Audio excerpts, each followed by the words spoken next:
Okay, so guys, nandito tayo ngayon sa Tomas Morato. Itatry natin tong Myeongdong Restaurant.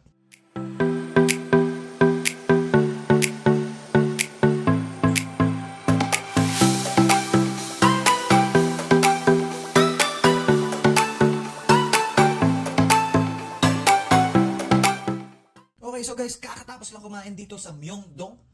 So nagulat ako dito sa mga nakita ko dito, guys. So akala ko, puro samgyeopsal, beef, pork, yun lang ang inaasahan ko dito. Ang hindi ko inaakala, marami pala silang dishes na nakahanda.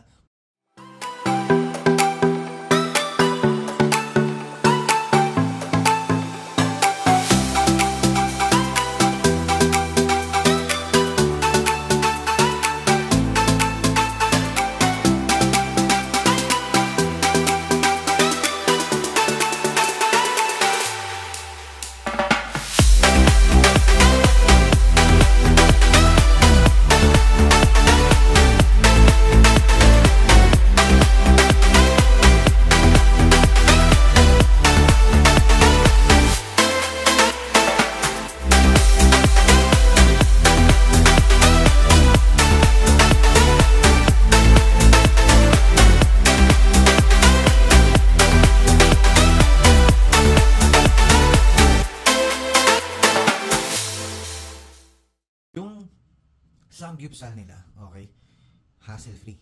Hindi nyo na kailangan lutuin sa harap nyo, kundi o-orderin nyo na lang. Hingi lang kayo ng hingi kung ano yung gusto nyo.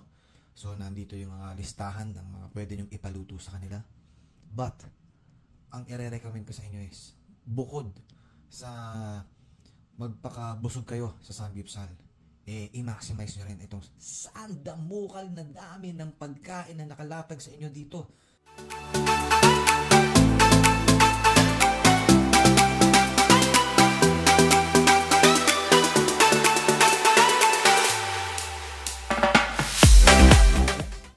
Busog na ako, uwi na ako.